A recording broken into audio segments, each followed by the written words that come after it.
വിമാനാപകടം നടന്ന അഹമ്മദാബാദിലെ ദുരന്ത പ്രദേശത്ത് ബോയിംഗ് കമ്പനി അധികൃതരുടെ പരിശോധന. എയർക്രാഫ്റ്റ് ആക്സിഡന്റ് ഇൻവെസ്റ്റിഗേഷൻ ബ്യൂറോ ഉദ്യോഗസ്ഥരും അപകടസ്ഥലം പരിശോധിച്ചു.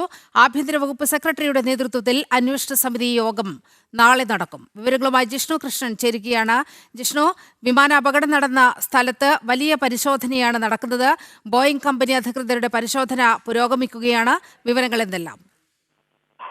നീലിമ, അഹമ്മദാബാദിൽ വിമാനാപകടം നടന്ന മേഖലയിൽ ബോയിംഗ് കമ്പനി അധികൃതർ ഇപ്പോൾ സന്ദർശിച്ചിരിക്കുകയാണ്. കമ്പനിയുടെ അധികൃതരും ഒപ്പം വിദഗ്ധ സംഘവുമാണ് സ്ഥലത്തെത്തിയിട്ടുള്ളത്. അമേരിക്കൻ കമ്പനിയായിട്ടുള്ള ബോയിങ്ങിന്റെ ഡ്രീം ലൈനർ വിമാനമായിരുന്നു അഹമ്മദാബാദിൽ തകർന്നു വീണിട്ടുള്ളത്. സംഭവ സ്ഥലത്ത് വിശദമായ പരിശോധന നടത്തും എന്നത് നേരത്തെ തന്നെ ബോയിംഗ് കമ്പനി അറിയിച്ചിരുന്നു. അതിനനുസൃതമായാണ് ഇപ്പോൾ കമ്പനിയുടെ അധികൃതരും വിദഗ്ധ സംഘവും അഹമ്മദാബാദിൽ വിമാനം തകർന്നു വീണിട്ടുള്ള മേഖലയിൽ എത്തിയിട്ടുള്ളത്. ഒപ്പം എയർക്രാഫ്റ്റ് ആക്സിഡന്റ് ഇൻവെസ്റ്റിഗേഷൻ ബ്യൂറോ ഉദ്യോഗസ്ഥരും സംഭവ സ്ഥലത്ത് വീണ്ടും വിശദമായ പരിശോധന നടത്തിയിട്ടുണ്ട്. ഈ ഒരു അപകടം നടന്ന ശേഷം കൃത്യമായിട്ടുള്ള അന്വേഷണം, ഇത്തരത്തിൽ അപകടം ഉണ്ടാകുമ്പോൾ അത് അന്വേഷിക്കുന്ന അതോറിറ്റിയാണ് എയർക്രാഫ്റ്റ് ആക്സിഡന്റ് ഇൻവെസ്റ്റിഗേഷൻ ബ്യൂറോ. അതിന്റെ ഉന്നത ഉദ്യോഗസ്ഥർ ഇന്ന് വീണ്ടും സംഭവ സ്ഥലത്തെത്തി വിശദമായ പരിശോധന നടത്തിയിരിക്കുകയാണ്. കഴിഞ്ഞ ദിവസങ്ങളിൽ നടത്തിയിട്ടുള്ള പരിശോധനയിൽ കണ്ടെത്തിയിട്ടുള്ള കോക്പിറ്റ് വോയിസ് റെക്കോർഡർ ശാസ്ത്രീയ പരിശോധനയ്ക്ക് വിധേയമാക്കി അതിൽ നിന്ന് എത്രയും വേഗത്തിൽ വിവരങ്ങൾ ശേഖരിക്കാനുള്ള നടപടി ആരംഭിച്ചിട്ടുണ്ട്. അത് ഉദ്യോഗസ്ഥർ വ്യക്തമാക്കിയിട്ടുണ്ട്.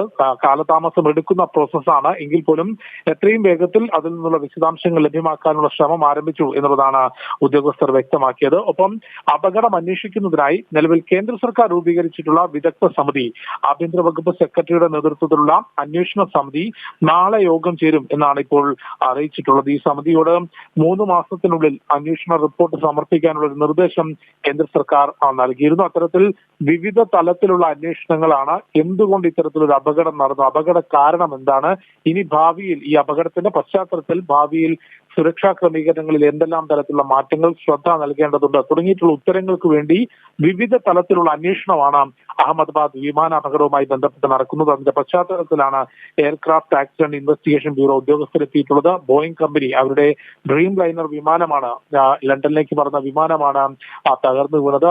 അവരുടെ ഉന്നത ഉദ്യോഗസ്ഥരും ഒപ്പം വിദഗ്ധ സംഘവും എത്തിയിട്ടുണ്ട്. അത്തരത്തിൽ വിവിധ തലത്തിലുള്ള അന്വേഷണങ്ങൾ പുരോഗമിക്കുന്നു. ഒപ്പം ആശുപത്രിയിൽ DNA പരിശോധനാ ഫലം ലഭിക്കുന്ന മൃതദേഹങ്ങൾ പോലീസ് അനുമതിയോടുകൂടി വിട്ടു നൽകുകയാണ്. നിലവിൽ ലഭ്യമാകുന്ന വിവരപ്രകാരം 100-ലധികം മൃതദേഹങ്ങൾ DNA പരിശോധനയിലൂടെ തിരിച്ചറിഞ്ഞിട്ടുണ്ട്. സിവിൽ ആശുപത്രിയിൽ, അഹമ്മദാബാദിലെ സിവിൽ ആശുപത്രിയിൽ രൂപീകരിച്ചിട്ടുള്ള പ്രത്യേക ഹെൽപ്പ് ഡെസ്കിൽ നിന്നാണ് ഈ തിരിച്ചറിയുന്ന മുറയ്ക്ക് ബന്ധുക്കളെ ഫോണിലൂടെ വിവരം അറിയിക്കുകയും അവർ ഹോസ്പിറ്റലിൽ എത്തിക്കൊണ്ട് മൃതദേഹങ്ങൾ പോലീസിന്റെ അനുമതിയോടെയും ഏറ്റുവാങ്ങുകയും ചെയ്യുന്നത്. 100-ലധികം മൃതദേഹങ്ങൾ തിരിച്ചറിഞ്ഞു. പോലീസ് അനുമതിയോട് കൂടിയാണ് നടപടികൾ പൂർത്തിയാക്കി മൃതദേഹങ്ങൾ വിട്ടു നൽകുന്നത്. നീലിമ. ശരി, ജിഷ്ണുവാണ് അഹമ്മദാബാദിൽ നിന്നുള്ള വിവരങ്ങൾ പങ്കുവച്ചത്.